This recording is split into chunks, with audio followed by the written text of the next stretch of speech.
Hello friend, स्वागत है आपका अपना यूट्यूब चैनल मिशन जॉब में। फ्रेंड्स, आज के इस क्लास में भारतीय संविधान की प्रस्तावना को देखेंगे। फ्रेंड्स, प्रस्तावना से संबंधित जितने भी प्रश्न महत्वपूर्ण हैं उन सभी प्रश्नों को आज के सेशन में कवर करने का कोशिश किया गया है। ये सभी प्रश्न फ्रेंड्स आपके लुसेंट ऑब्जेक्टिव बुक जो न्यू एडिशन 2023 का है उससे लिया गया है, जो कि आपके आगामी सभी प्रकार के प्रतियोगी परीक्षा में फ्रेंड्स एक या दो प्रश्न भारतीय संविधान की प्रस्तावना से अवश्य पूछे जाते हैं। तो आइए बिना किसी देरी के शुरू करते हैं आज के सेशन को।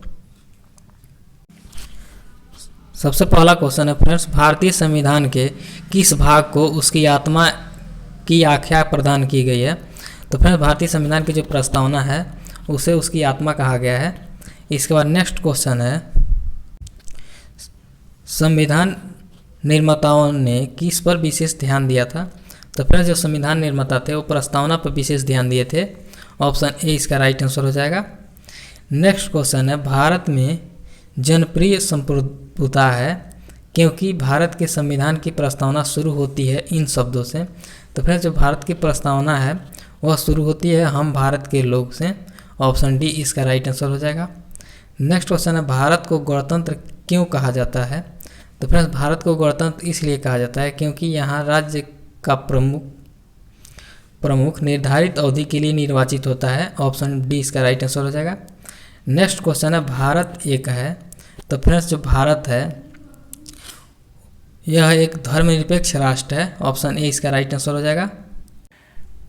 नेक्स्ट क्वेश्चन है, धर्मनिरपेक्षता का अर्थ है। तो फ्रेंड्स, जो धर्मनिरपेक्षता है उसका अर्थ होता है राज्य सरकार द्वारा किसी धर्म को स्वीकार नहीं करना। ऑप्शन सी इसका राइट आंसर हो जाएगा। नेक्स्ट क्वेश्चन है, भारत एक धर्मनिरपेक्ष राज्य है, इसका मतलब है कि भारतीय राज्य किसी निश्चित धर्म का समर्थन नहीं करता है। ऑप्शन डी इसका राइट आंसर हो जाएगा। नेक्स्ट क्वेश्चन है, गणतंत्र होता है। तो फ्रेंड्स, जो गणतंत्र है वह राज्य जहां पर अध्यक्ष वंशानुगत रूप से न हो करके जनता के द्वारा चुना जाए उसे गणतंत्र बोला जाता है। तो फ्रेंड्स, इसका राइट आंसर हो जाएगा ऑप्शन डी। नेक्स्ट क्वेश्चन है, निम्नलिखित में से वे दो शब्द कौन से हैं जिनका समावेशन जो है कि 42वें संविधान संशोधन द्वारा संविधान की उद्देशिका में किया गया था। तो फ्रेंड्स, वे जो दो शब्द हैं वो समाजवादी तथा धर्मनिरपेक्ष शब्द हैं। ऑप्शन सी इसका राइट आंसर हो जाएगा। नेक्स्ट क्वेश्चन है, भारतीय संविधान की प्रस्तावना में भारत को किस रूप से घोषित किया गया है।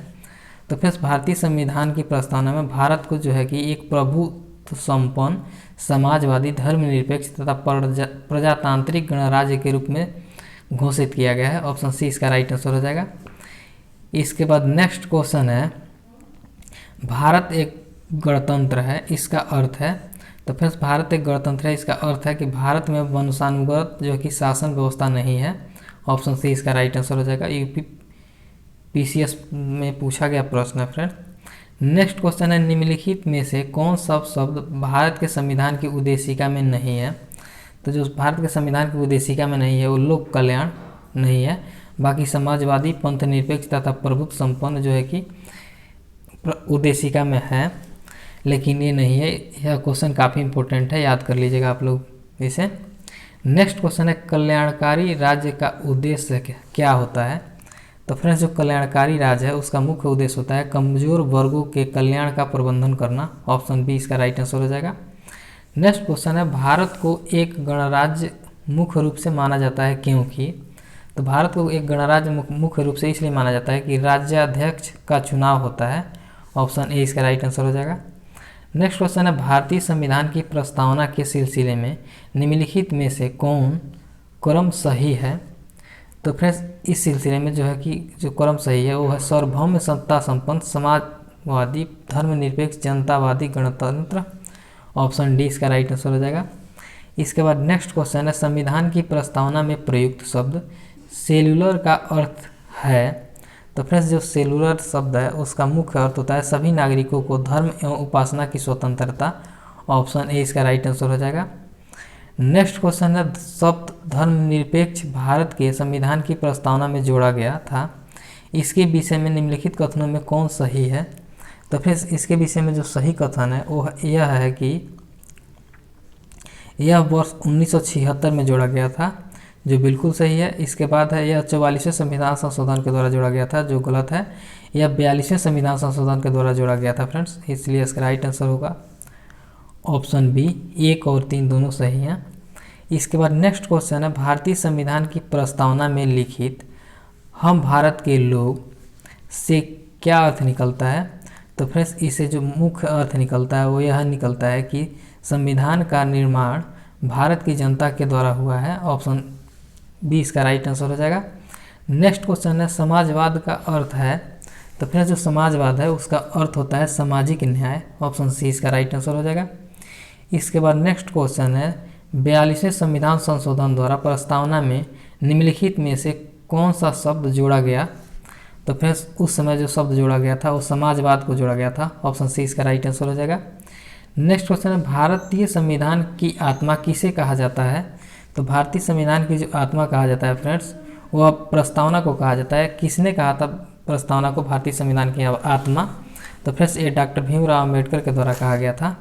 इसके बाद नेक्स्ट क्वेश्चन है, भारत में लौकिक सार्वभौमिकता है क्योंकि संविधान की प्रस्तावना प्रारंभ होती है। तो फ्रेंड्स जब संविधान की प्रस्तावना है वो प्रारंभ होती है हम भारत के लोग शब्दों से। ऑप्शन ए इसका राइट आंसर हो जाएगा। इसके बाद नेक्स्ट क्वेश्चन है, भारतीय संविधान की प्रस्तावना पर किस क्रांति का प्रभाव नहीं झलकता है। तो भारतीय संविधान की जो प्रस्तावना है उस पर चीन की क्रांति जो 1912 में हुई थी उसका प्रभाव नहीं झलकता है, बाकी सभी के प्रभाव झलकते हैं। इसके बाद नेक्स्ट क्वेश्चन है, मूल भारतीय संविधान के अनुसार भारत एक क्या है।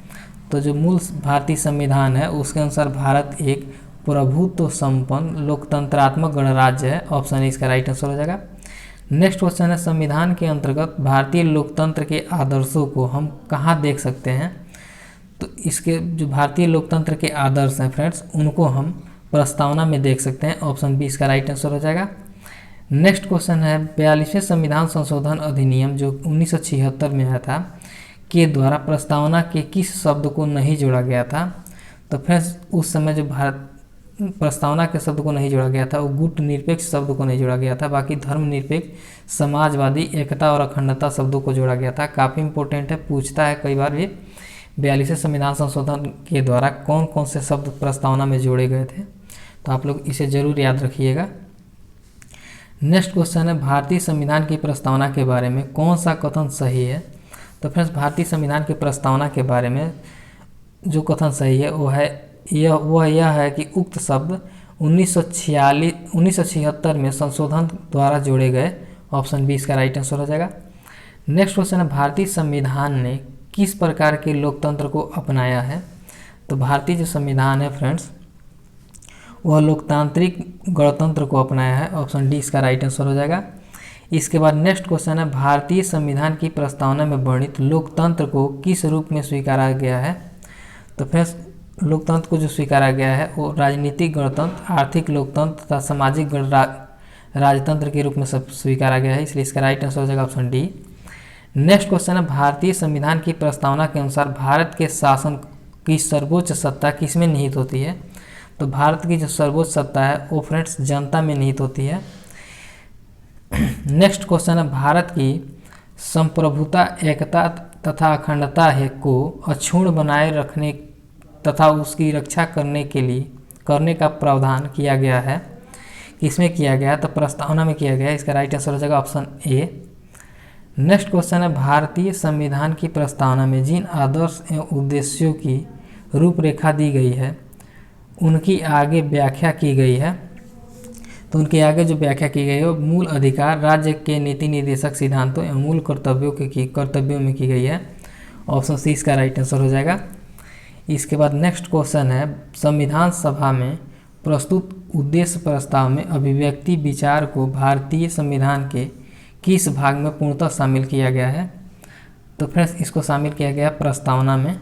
नेक्स्ट क्वेश्चन है, भारतीय संविधान की प्रस्तावना से क्या स्पष्ट नहीं होता है। तो भारतीय संविधान की जो प्रस्तावना है उससे मुख्यतः संविधान लागू करने की तिथि स्पष्ट नहीं होती है। नेक्स्ट क्वेश्चन है, निम्नलिखित में से किन उद्देश्यों को भारतीय संविधान उद्घोषित नहीं करता है। तो फिर जो भारतीय संविधान है वह अंतर्राष्ट्रीय शांति और सुरक्षा की अभिवृद्धि को उद्घोषित नहीं करता है। बाकी सभी को करता है, इसलिए इसका राइट आंसर हो जाएगा ऑप्शन डी। नेक्स्ट क्वेश्चन है, भारत के संविधान में प्रदत्त हमारे देश का नाम क्या है? तो फ्रेंड्स भारत के संविधान में प्रदत्त हमारे देश का जो नाम रखा गया है वो इंडिया अर्थात भारत रखा गया है। नेक्स्ट क्वेश्चन है, भारतीय संविधान किसके द्वारा स्वीकृत है? तो फ्रेंड्स जो भारतीय संविधान है वो भारत की जनता के द्वारा स्वीकृत है। नेक्स्ट क्वेश्चन है, भारत की संप्रभुता किसमें निहित है? तो भारत की जो संप्रभुता है वो भारत की जनता में निहित है। इसके बाद नेक्स्ट क्वेश्चन है, भारतीय संविधान को संविधान सभा द्वारा अंगीकृत कब किया गया था? तो संविधान सभा के द्वारा फ्रेंड्स अंगीकृत किया गया था 26 नवंबर 1949 को। काफ़ी इंपॉर्टेंट है, आप लोग याद रखिएगा इसको, कई बार पूछा गया है इसको काफ़ी एग्जामों में। इसके बाद नेक्स्ट क्वेश्चन है, भारत का संविधान पूर्ण रूप से तैयार हुआ था? तो फ्रेंड्स भारत का जो संविधान है वो पूर्ण रूप से 26 नवंबर 1949 को तैयार हुआ था बन करके।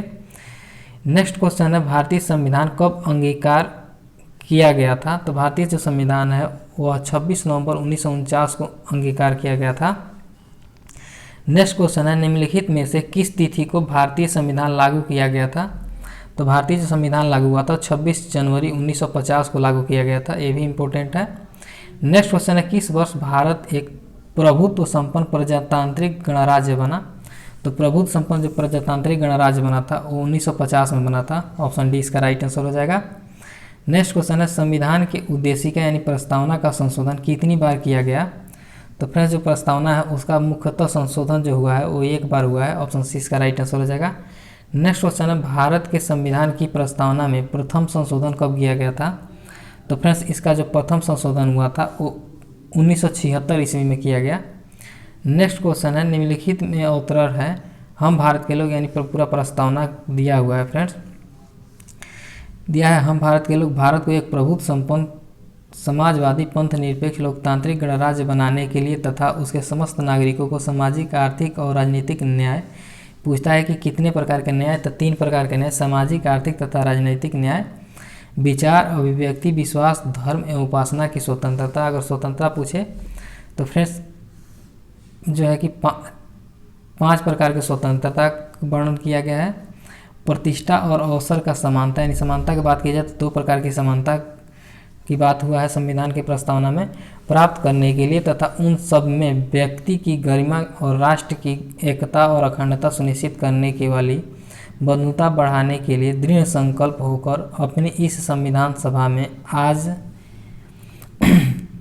तो फ्रेंड्स आज जो है कि दिनांक 26 नवंबर 1949 एदत द्वारा इस संविधान को अंगीकृत अधिनियमित और आत्मप्रेरित करते हैं। इसमें एक्स का अर्थ होगा 26 नवंबर 1949, ऑप्शन बी इसका राइट आंसर हो जाएगा। नेक्स्ट क्वेश्चन है, संविधान की प्रस्तावना सभी भारतीय नागरिकों को निम्न में से कौन सा एक उपलब्ध कराने के लिए वायदा नहीं करती है? तो फ्रेंड्स पूजा की समानता उपलब्ध कराने का वायदा नहीं करती है, बाकी सभी का वायदा करती है, ऑप्शन डी इसका राइट आंसर हो जाएगा। नेक्स्ट क्वेश्चन है, 26 नवंबर 1949 को अंगीकृत भारतीय संविधान की प्रस्तावना में शब्द सम्मिलित नहीं थे। कौन कौन से शब्द सम्मिलित नहीं थे फ्रेंड्स? तो जो समाजवादी पंथ निरपेक्ष तथा अखंडता है यह जो कि सम्मिलित नहीं था, बाकी गणराज्य जो है कि उसमें सम्मिलित था। तो फ्रेंड्स इसका जो राइट आंसर होगा ऑप्शन ए। नेक्स्ट क्वेश्चन है, भारतीय संविधान की उद्देशिका में परिवर्तन किस संशोधन अधिनियम में किए गए थे? तो फ्रेंड्स 42वां संविधान संशोधन अधिनियम जो 1976 में हुआ था उसके तहत उद्देशिका में परिवर्तन किया गया था। इसके बाद नेक्स्ट क्वेश्चन है, भारत की संप्रभुता एकता और अखंडता को सुनिश्चित तथा संरक्षित करने का भाव निहित है। तो सुरक्षित एवं संरक्षित करने का जो भाव निहित है फ्रेंड्स वह प्रस्तावना में है। इसके बाद नेक्स्ट क्वेश्चन है, प्रस्तावना का वह प्रावधान जो सभी व्यक्ति नागरिकों को मतदान का अधिकार प्रदान करता है क्या कहलाता है? तो फ्रेंड्स वह जो है कि प्रजातंत्र कहलाता है, ऑप्शन बी इसका राइट आंसर हो जाएगा। इसके बाद नेक्स्ट क्वेश्चन है, भारत के संविधान की प्रस्तावना में समाजवादी और धर्मनिरपेक्ष शब्दों को किस संशोधन के द्वारा जोड़ा गया? तो फ्रेंड्स इसको जोड़ा गया था 42वां संविधान संशोधन के तहत। नेक्स्ट क्वेश्चन है, भारत के संविधान की प्रस्तावना में प्रयुक्त स्वतंत्रता समानता एवं बंधुत्व शब्द किस क्रांति से प्रेरित है? तो फ्रेंड्स यह जो है कि फ्रांस की क्रांति से प्रेरित है, ऑप्शन सी इसका राइट आंसर हो जाएगा। नेक्स्ट क्वेश्चन है, भारतीय संविधान के किस भाग में स्पष्ट रूप से घोषणा की गई है कि भारत एक धर्मनिरपेक्ष राज्य है? तो फ्रेंड्स संविधान की जो प्रस्तावना उसमें यह घोषणा किया गया है कि भारत एक धर्मनिरपेक्ष राज्य है। इसके बाद नेक्स्ट क्वेश्चन है, भारत के संविधान की प्रस्तावना में कितने प्रकार के न्याय, स्वतंत्रता, समानता एवं भ्रातृत्व का सही क्रम में उल्लेख किया गया है? तो फ्रेंड्स जो है कि इसका राइट आंसर हो जाएगा 3 प्रकार की जो है कि न्याय, 5 प्रकार के स्वतंत्रता, 2 प्रकार के समानता एवं 1 प्रकार के भ्रातृत्व का उल्लेख किया गया है। तो फ्रेंड्स इसका जो राइट आंसर होगा ऑप्शन ए। इसके बाद नेक्स्ट क्वेश्चन है, भारतीय संविधान का प्राधिकार स्रोत कौन है? तो जो भारतीय संविधान का जो प्राधिकार स्रोत है फ्रेंड्स वह भारत के लोग हैं। ऑप्शन बी इसका राइट आंसर हो जाएगा। नेक्स्ट क्वेश्चन है, संविधान की प्रस्तावना का विधिक स्वरूप क्या है? तो जो संविधान की प्रस्तावना है उसका विधिक जो स्वरूप है वह यह लागू नहीं किया जा सकता है। ऑप्शन बी इसका राइट आंसर हो जाएगा। इसके बाद नेक्स्ट क्वेश्चन है फ्रेंड्स, किसने भारतीय संविधान की प्रस्तावना यानी उद्देशिका को भारतीय संविधान की राजनीतिक कुंडली के रूप में वर्णित किया है? तो फ्रेंड्स यह जो वर्णित किया गया है वो कन्हैयालाल मणिकलाल मुंशी के द्वारा किया गया है। ऑप्शन सी इसका राइट आंसर हो जाएगा। इसके बाद आज के सेशन का लास्ट क्वेश्चन को देखते हैं, भारत के संविधान में के संबंध में निम्नलिखित में से कौन सा कथन सही नहीं है? तो फ्रेंड्स इसके संबंध में जो सही नहीं कथन है वो यह है कि उद्देशिका न्याय में परिवर्तनीय है। ऑप्शन सी इसका राइट आंसर हो जाएगा। यह क्वेश्चन एनडीए 2021 में पूछा गया है, काफ़ी इंपॉर्टेंट क्वेश्चन है। इसी के साथ आज के सेशन को यहीं पे समाप्त करते हैं। सेशन अगर अच्छा लगा हो तो लाइक कर लीजिएगा तथा अपने दोस्तों के साथ भी शेयर कीजिएगा। चैनल पर नए हो तो चैनल को सब्सक्राइब कर लीजिएगा। मिलते हैं फिर कल एक बेहतरीन सेशन के साथ, तब तक के लिए जय हिंद।